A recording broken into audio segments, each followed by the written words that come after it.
Hello, everybody. I'm Jonathan from Boredom Sated, and I am doing a new set of videos here. The first one here is going to be based on the Rogue, and we're going to talk about archetypes. We want to talk about the most useful archetypes, the most powerful archetypes, however you want to read it. I would probably say these are the most useful in combat archetypes.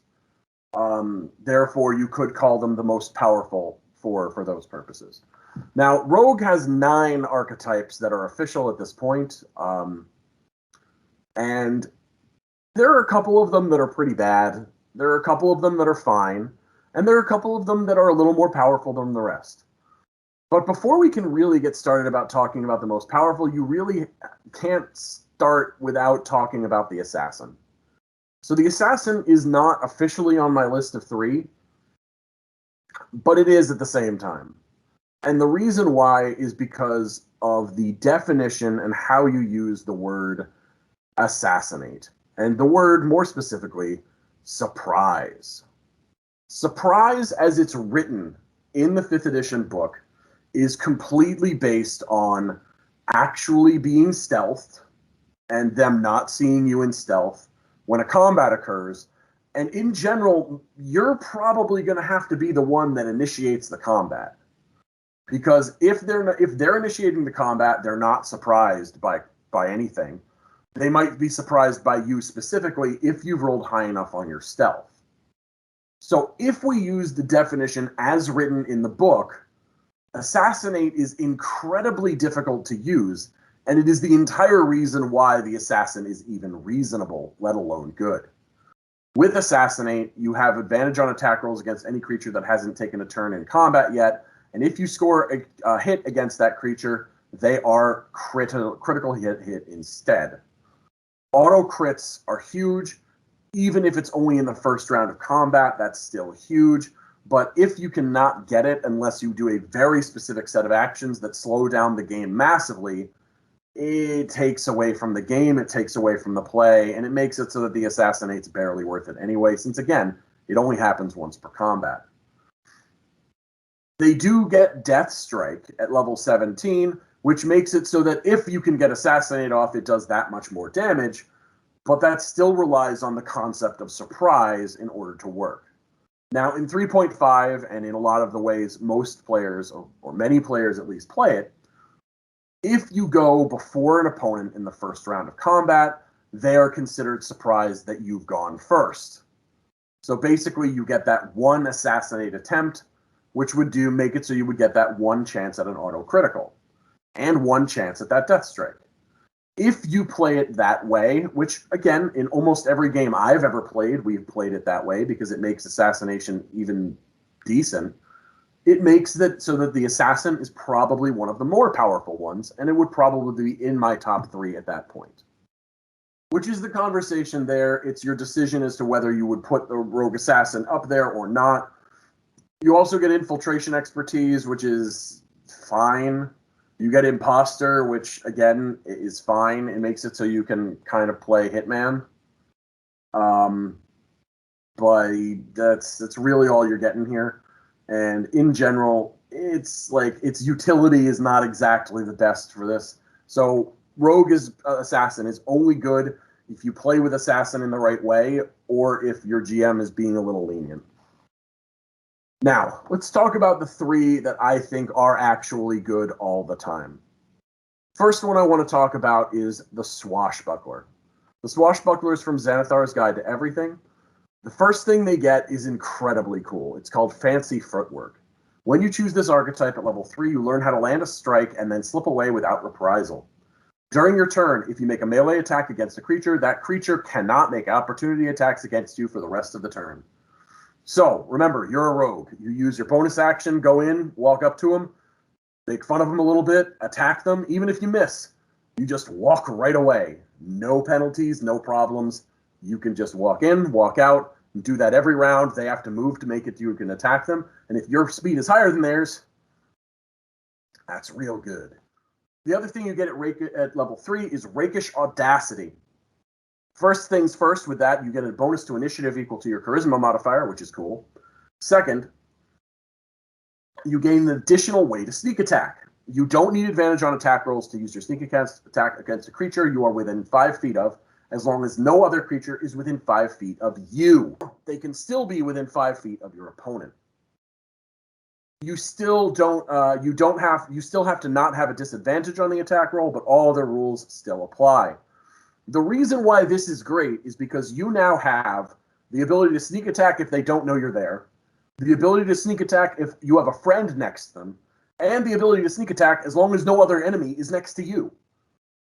It is almost impossible for you to set up a situation because of your movement with fancy footwork where you don't get sneak attack.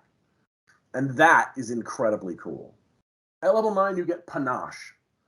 Your charm becomes extraordinarily beguiling. As an action, you can make a charisma persuasion check contested by a creature's wisdom insight.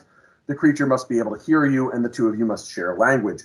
If you succeed, it has disadvantage on attack rolls against targets other than you and cannot make opportunity attacks against targets other than you. And then you attack them, and they can't make attack of opportunity against you either. So you can, well, actually, it'd be difficult to do that because you can't attack and do the charisma check at the same time, but that's beside the point. Because the effect lasts for 1 minute or until one of your companions attacks the target or attacks it with a spell or affects it with a spell. So you can use your panache to insult them, make them come after you, and then later attack them and just keep running around them and keep insulting them. You get to play Spider-Man. If you succeed on the check and the creature isn't hostile, then you are charming it for 1 minute instead. So you have the ability to non-magically charm someone if you're not in combat. And that might be even more powerful than the ability to make them more angry at you in combat in the first place.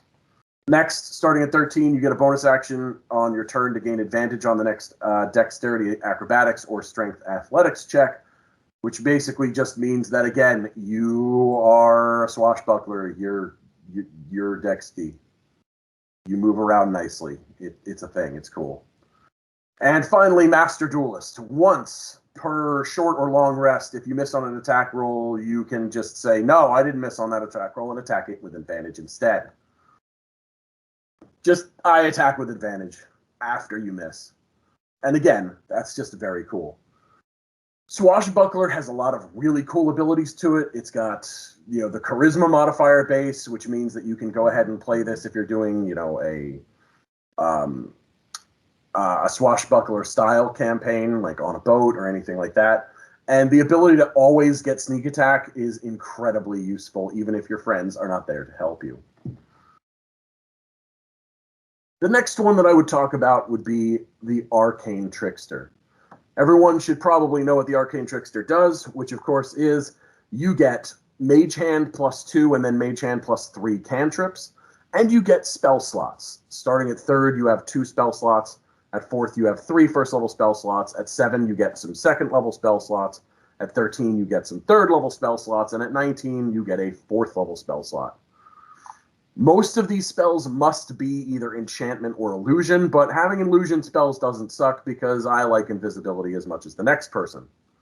And enchantment spells, again, can be very helpful. However, the reason why this, in my opinion, went from being okay to great is because one spell at every level that you know can be a non-enchantment or illusion spell from the wizard's spell list. At level 4 or at level 3, one of your spells can be something else. At level 8, you can choose a wizard spell that isn't one of those at 14 and at 20. So you can have one spell at each spell level that is not illusion or enchantment, and you can use those to make yourself incredibly powerful or incredibly versatile. When I say powerful, shield always comes to mind. Being a rogue with shield is fantastic. Being a rogue with invisibility is fantastic. Being a rogue with the ability, if you need to teleport, you can just use Misty Step if you want. Or if you want to get up to that 3rd level spell slot, you can Thunder Step. Walk up to someone, make fun of them for a little bit, and then Thunder Step out and deal some damage while you're doing it. Maneuverability is the best friend of a rogue, and having extra maneuverability is just gigantic. It makes it so it's easier to set up all of your other abilities. Another cool thing that you get as a Arcane Trickster is at level 9, you have the ability to if you are hidden from a creature when you cast a spell against them, they have disadvantage on the saving throw. So you can hide and then do something not illusion-y or do something enchantment-y or just cast an offensive spell, and they get disadvantage on the saving throw, and that is fantastic. Another great thing is the whole Mage Hand ability. They get a more powerful Mage Hand than everyone else, and the main thing you can do with that, really, is you can use your Thieves' tools to pick locks or disarm traps from range, so you can range dispel a trap, and if you fail, oh my god, no, my Mage Hand took fire damage. Who cares? That is cool. At level 13, your Mage Hand becomes even more powerful, as you can start distracting people. As a bonus action, you can designate a creature within 5 feet of your hand. During doing so, it gives you advantage on attack rolls against that creature until the end of turn. So you literally take your Mage Hand, you tap them on the shoulder, make them turn around, and then stab them in the back. Seems good. And finally, level 17, you gain the ability to magically steal the knowledge of how to cast a spell from another spellcaster. Immediately after a creature casts a spell that targets you or includes you in the area effect, you can use your reaction to force the creature to make a saving throw with its own spellcasting ability modifier. The DC equals your spell save DC, so not as good. On a failed save, you negate the spell's effect against you, and you steal the knowledge of the spell if it's at least first level and of a spell you can cast, which of course means it's either got to be third or fourth, but that's still cool. For the next 8 hours, you know the spell and can cast it using your spell slots. One other great ability about this is that it does not have to be a wizard spell, so you might be able to get a spell here that was not on your spell list. And the coolest thing about it is the creature itself cannot cast that spell again until the 8 hours have passed. Spell Thief is cool. Magical Ambush is very cool. The Versatile Trickster is entertaining as hell. Your ability to use your Mage Hand to be able to disarm traps and not care about the radius is something your GM has to change their abilities around for. And again, just overall, very helpful and very versatile character build. The final one is the Phantom. The Phantom is from Tasha's, so it's relatively new, and I haven't seen anyone play it yet. When you choose the Phantom, whenever you finish a short or long rest, you gain 1 skill or 2 tool proficiency of your choice. As a ghastly presence or ghostly presence shares its knowledge with you. You lose this proficiency when you use this feature to choose a different proficiency that you lack. So you can literally take a short rest and gain the proficiency in any skill you need at any specific given time. If there is something called versatility, I can't think of anything more versatile than that. Now, the reason why I think this is a very powerful build is because of the next ability, which is called Wails from the Grave. At third level, as you nudge someone closer to the grave, you can channel the power of death to harm someone else as well. Immediately after you deal your sneak attack damage to a creature on your turn, you can target a second creature that you can see within 30 feet of the first creature. Roll half the number of sneak attack dice for your level, rounded up, and the second creature takes necrotic damage equal to the roll's total. Notice, it didn't say anything about a saving throw there. No saving throw is always cool, and dealing damage to a second creature is incredibly useful. Now, it's necrotic damage, you're facing undead, not so helpful, but at the same time, this is still very cool. You can use this feature a number of times equal to your proficiency bonus, and you regain all expended uses when you finish a long rest. That is just fun. The next ability makes it even cooler, which is called Tokens of the Departed. When a life ends in your presence, so you don't have to get the kill, you're able to snatch a token from the departing soul. A sliver of its life essence that takes physical form. As a reaction, when a creature you see dies within 30 feet, you can open your free hand and cause a tiny trinket to appear there. A soul trinket. So abilities that you can use actually with the tokens. When you deal sneak attack damage, you can destroy one of your soul trinkets that's on your person to immediately use Wails from the Grave without expending a use. So you can use your soul token to do an extra Wail of the Soul of Wails from the Grave without having to spend one of your proficiency uses. The final one is, as an action, you can destroy one of your soul trinkets, no matter where it's located, doesn't have to be on you, And when you do so, you can ask the spirit associated with the trinket one question. The spirit appears to you and answers in a language it knew in life. It's under no obligation to be truthful, and its answers are as concise as possible, eager to be free. The spirit knows only what it knew in life, as determined by the GM. This offers some really cool role-playing options, which is the reason why I like it, but at the same time, because it's not obligated to be truthful, there's a very high chance that it doesn't like you. It's probably not going to give you any useful information unless you have some way of being able to negotiate. Next very cool ability is Ghost Walk. At level 13, you can phase partially into the realm of the dead, becoming a ghost. As a bonus action, you assume a spectral form. While in this form, you have a flying speed of 10. You can hover, and all attack rolls against you have disadvantage. You can also move through creatures and objects as if they were difficult terrain, but you take a d10 force damage if you end your turn inside a creature or an object. Now, the one issue I have with the Ghost Walk thing here is it doesn't say if you can still use your normal speed or not, because you're a spectral form, but you're still on the material plane. So that would be an interesting question you'd have to ask. Because otherwise, a speed of 10 and it's difficult terrain for you to go through someone, so you have to double move in order to not take damage, kind of sucks. However, you do get the ability to stay in this form for up to 10 minutes or end it at any point during that time as a bonus action. So again, you can use it just for travels purposes if you need to be able to fly. You can only use this feature again after a long rest, or if you just store a soul trinket as part of the bonus action to activate. So another use for your soul trinket if you want. Final ability, Death Knell, basically just makes Wails of the Soul from the grave, which I like a lot even better. When you use Wail from the grave, you can now deal the necrotic damage to both your original target and the second creature. So you deal the sneak attack damage to a person, and then half the sneak attack in necrotic, and the necrotic to another person as well.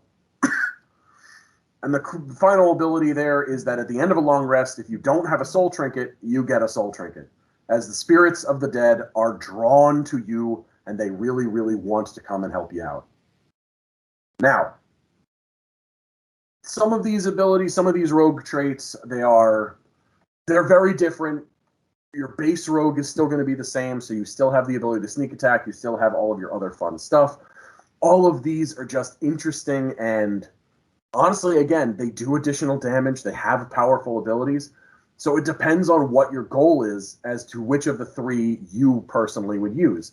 They're all strong, they're all powerful, they're all useful, and they all have some extra way of being able to deal damage that most rogues won't have the ability to do. Let me know if you like the list. Let me know if you think I should do more of these. Let me know if you think I should make it a little faster. Either way, I hope you guys have a good time. Remember to like, subscribe, and I'll see you next time.